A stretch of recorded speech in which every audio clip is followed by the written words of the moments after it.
right, this is going to be a bit of a weird reading. It's just for fun. So we are looking at, in this reading, what happens after we pass from this 3D world. What really happens. And remember, it's just for fun, so we don't have to be morose about it. I just thought it would be interesting. I don't know why I felt compelled to do this reading. And by the way, I feel like this is going to be a very positive reading. I'm very curious, and I can't believe we have never asked Spirit to tell us if we're allowed to know what happens when we die. Okay? What happens? Now, if I get a caution from Spirit, don't worry, I'll stop the reading and do something else. But what are we allowed to know, Spirit? What are we allowed to know right now about what happens when we die?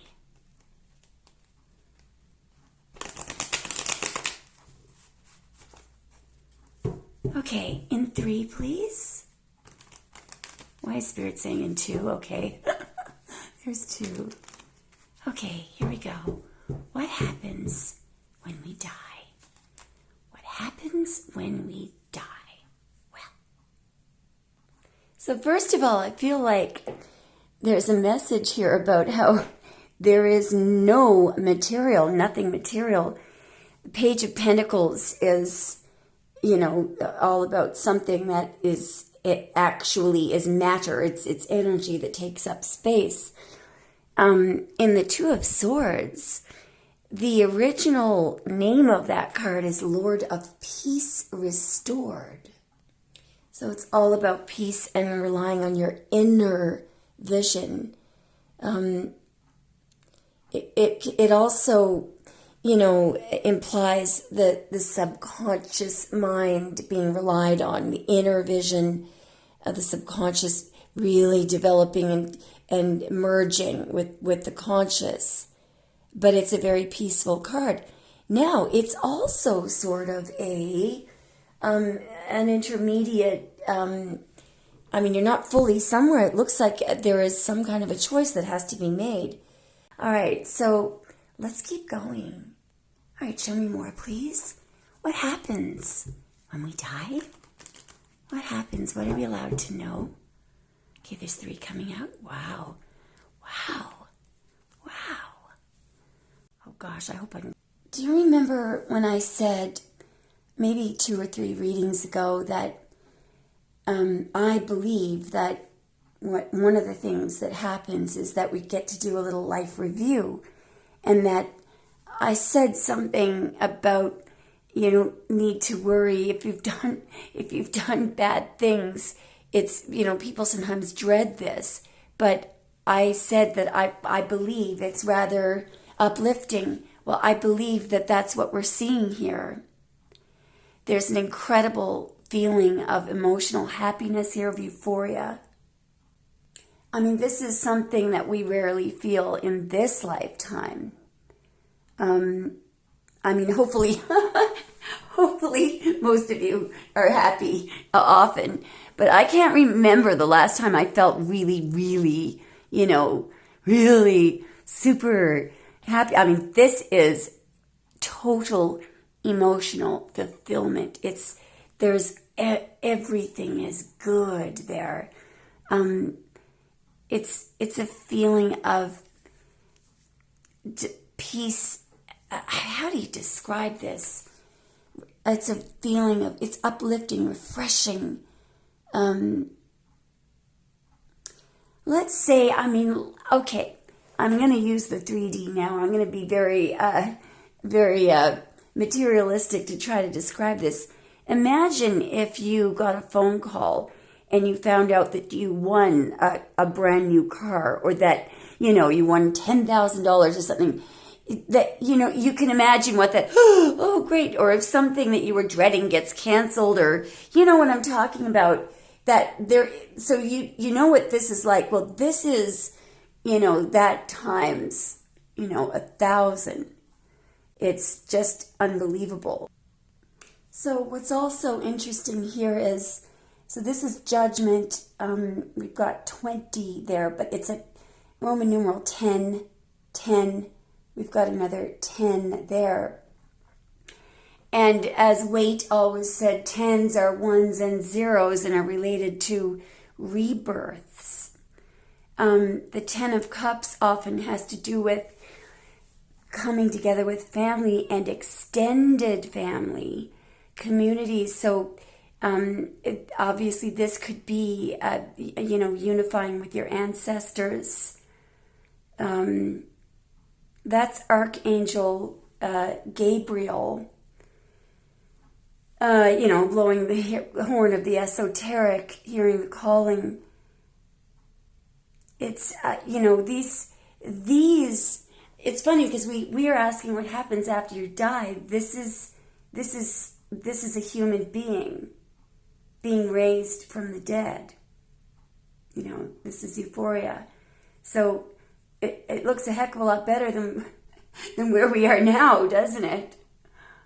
It's funny because sometimes when the 10 of Cups comes up in a tarot reading for something that could happen, in the near future, it can mean that you might be expecting, or you might receive a phone call from a distant relative or someone far away. So I just feel like this has to do with unifying with ancestors, loved ones, communities, and friends. It's not just people that you're related to. So there is an idea of immortality in the Judgment card and in this card too. Have a look at how the arms are raised up in the Judgment card, and just as they were raised up in the 10 of Cups. This is about Kundalini energy. So there are a lot of different opinions on Kundalini energy, but one opinion is that it is a vital force, or prana, it's not in the material, it's life energy, and it is a female energy. When someone becomes enlightened, or when Kundalini energy is activated, a person becomes compassionate and more detached, and there would be less ego without any tendency towards violence or aggression, with one exception. So many believe that it can be awakened through yoga or even meditation. There's an important exception, which we'll discuss in a minute. Do you see how these two arms are raised up? Those two people are said to be, feeling this flow of the Kundalini energy. What is Kundalini energy? Well, first of all, it is said to be a feminine energy, a loving energy that is not matter. It is supposed to be stored in the base of the spine. So it's an energy that actually, it doesn't really exist in the material, but when it is released, it flows through the chakras and gives, it actually is said to be capable of making the human body immortal. When I was recording this reading, I realized that I was late for a Zoom. When I got on the Zoom, just as I was researching Kundalini energy, I realized at the beginning of the Zoom that I was reading for someone who does Reiki healing. And in the Zoom, we discovered that one of the things that happened to her person was that when they first met, she was doing this Reiki healing and giving him a massage. It's what she was doing back then for work. And you know me, how I'm always nagging you, saying, tell me when you first met your person. I wasn't expecting anything to come out like this. What came out was that he had this release of, as he was getting the massage, this massive tower release. If I were to show you the series of cards, it was very clear. But guess what happened? It went into the devil. It did this crazy thing. And then he became very scared.